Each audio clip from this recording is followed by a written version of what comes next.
गाय की प्रदक्षिणा करता है तो भगवत प्रदक्षिणा का उसे फल प्राप्त होता है। यदि घर में गाय बंधी है और भूखी है और प्यासी है तो तुम्हारे सारे पुण्य नष्ट हो जाएंगे। गौ का बहुत बड़ा महत्व वर्णन किया गया धर्म शास्त्रों में, यहाँ तक कि जब कोई ऋषि नाराज होता था तो आगे गाय करके जाया जाता था तो क्षमा हो जाती थी। गाय को देखते ही वो क्षमा कर देते थे। घर में गाय बंधी है और भूखी है और प्यासी है तो तुम्हारे सारे पुण्य नष्ट हो जाएंगे।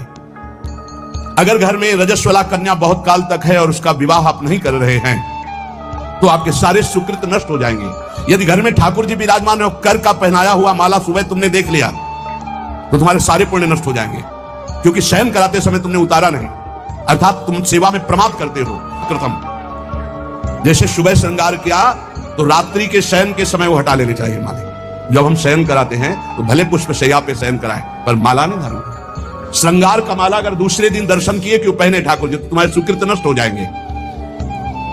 गाय बंदी हो घर में, वो प्यासी है और भूखी है, तुम्हारे सुकृत नष्ट हो जाएंगे। त्रिषिता गौर गृह बद्धा, क्योंकि तुम्हारे पास है, सेवा करना चाहिए। यो वै गाम प्रतिसिद्धेन तो चरंतिम च स्वत्रणम नरहा तस्य पूर्वे च पितरा कंपन्ते पतनोन्मुखा। यदि गाय हरी हरी घास चर रही कहीं और तुमने डंडा ऊपर प्रहार किया और लाठी मारी तो तुम्हारे पितर खोपड़ी के बल नरक जाने के लिए तैयार हो गए। ये लिखा है। भारत से कहीं किसी की तुलना हो सकती है जहां गौ को माता की पदवी दी गई, जहां गौ को हम आराध्य देव के रूप में मानते हैं, आराधना करते हैं। गौ रक्षा, गौ सेवा, ये बहुत बड़ा इसमें छुपा हुआ है। स्वयं भगवान अवतरित होकर गौ रक्षा, इसलिए धन्य है उनका जीवन जो गौ सेवा परायण है भगवत भाव से।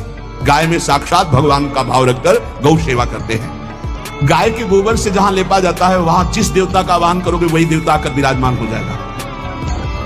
अपवित्र भूमि में भी यदि गाय के गोबर का लेप कर दिया जाए तो परम पवित्र मानी जाती है। गाय बहुत पवित्र, जहां वो बैठती है, जहां वो मूत्र त्याग करती, गोबर त्याग करती, वो स्थान तीर्थ तुल्य पवित्र माना जाता है।